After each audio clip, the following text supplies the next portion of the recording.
ఈరోజు జూన్ 4వ తేదీ అంటే కరెక్ట్గా కూటమి ప్రభుత్వం అధికారంలోకి వచ్చి సంవత్సర కాలం పూర్తయింది.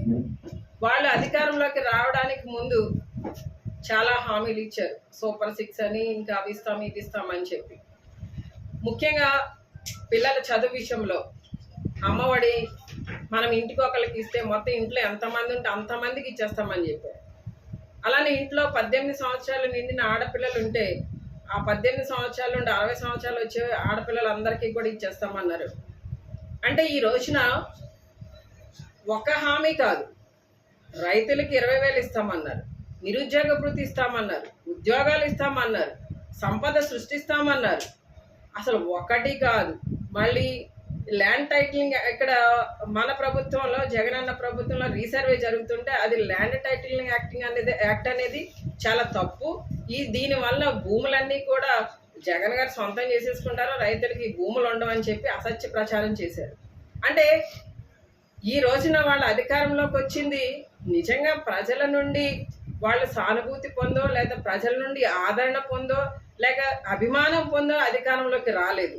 ఎంతసేపు కూడా అసత్య ప్రచారాలు చేసి అధికారంలోకి వచ్చి ఈ రోజున ప్రజలని వెన్నుపోటు పొడిచారు. అంటే వెన్నుపోటు పొడిచిన విధానం, సంస్కృతి, వారి సాంప్రదాయం ఇది ఇప్పటిది కాదు.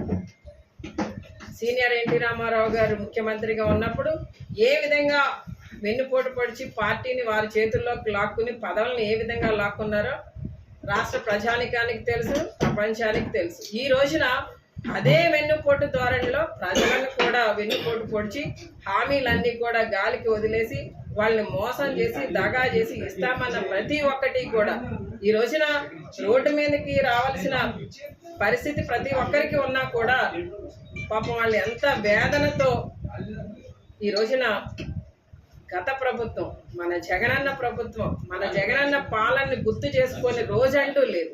ప్రతి ఒక్కరు ఈ రోజున నారావారి పాలన నరకంలా ఉందని చెప్తున్నారు. ప్రతి ఒక్కరు కూడా బాధపడుతున్నారు. ఎందుకు ఓటేసామా అని బాధపడుతున్నారు. జన సైనికులే మాట్లాడుతున్నారు, ఎందుకు వీళ్ళకి ఓటు చేసామా అని. అంటే ఎంత భయంకరమైన పరిపాలన ఈ రోజున కూటమి ప్రభుత్వం ప్రజలకు అందిస్తుంది. పోనీ అక్కడతో వీళ్ళని ప్రజలను మోసం చేయడమే కాదు, దగా చేయడమే కాదు, వెన్నుపోటు పొడవడమే కాదు, మళ్ళీ వైసీపీ కార్యకర్తల మీద, నాయకుల మీద వాళ్ళ అక్రమ కేసులు పెట్టడం, తప్పుడు కేసులు పెట్టి పోలీస్ స్టేషన్ చుట్టూరు తిప్పడం, ఇబ్బంది పెట్టడం, జైలుకి పంపడం. ఈ రోజున మాజీ శాసనసభ్యుల్ని, మాజీ మంత్రులను కూడా వదిలిపెట్టకుండా ఎప్పుడు చరిత్రలో లేని విధంగా ఐఏఎస్ ఐపీఎస్లను కూడా అరెస్ట్ చేయించడం, వాళ్ళని జైలుకి పెట్టడం. అంటే వీళ్ళ పరిపాలన ఎలా ఉంది? అరాచకాలు, అక్రమాలు. అంటే ఎంతసేపు కూడా మన మీద పగ తీర్చుకునే ధోరణి. అంటే వీళ్ళకి అధికారం ఇచ్చింది ప్రజలు ఎందుకు? వీడు పరిపాలన, మంచి పరిపాలన అందించాలని కదా. ఈ రోజున మొన్నటి రోజున తెనాలిలో రోడ్డు మీద 3 యువకులని పోలీసులు దారుణంగా రోడ్డు మీద కట్టి కొడుతుంటే ఒక్కళ్ళు మాట్లాడట్లేదు. హోంమంత్రి గారు స్వయంగా అనిత గారు మాట్లాడుతున్నారు.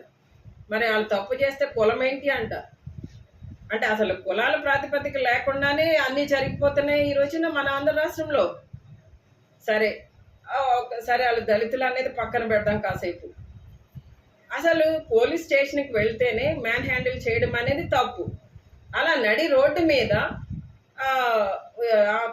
యువకులని కూర్చోబెట్టి కట్టేసి, ఒక ఆయన అయితే మరి ఒక కొడుతుంటే ఒక ఆయన తొక్కుతున్నాడు. అసలు చూడడానికి ఎంత భయంకరంగా ఉంది ఈ సిచ్యువేషన్. అంటే వీళ్ళు ఏం చేద్దాం అనుకుంటున్నారు? ఈ రోజున ఈ పరిపాలన చూసి ప్రజలందరూ కూడా ఈ సంవత్సర కాలంలోనే విరక్తి చెందారు. ఇలాంటి వాళ్ళకి మనం ఓట్ చేసిన దాన్ని బాధపడుతున్నారు. దయచేసి ఇప్పటికైనా వాళ్ళు మనసు మార్చుకుని ఎవరికి, ప్రజలందరికీ కూడా ఏవైతే చేస్తామని హామీలు ఇచ్చారో అవి నెరవేర్చాలని చెప్పి డిమాండ్ చేస్తున్నాం. అంతేకాకుండా ఈ రోజున వాళ్ళకి ఇంకొకటి కూడా తెలియజేస్తున్నాం. చెయ్యగలిగితే చేస్తామని చెప్పాలి, చెయ్యలేనప్పుడు చెయ్యలేమని ఊరుకోవాలి.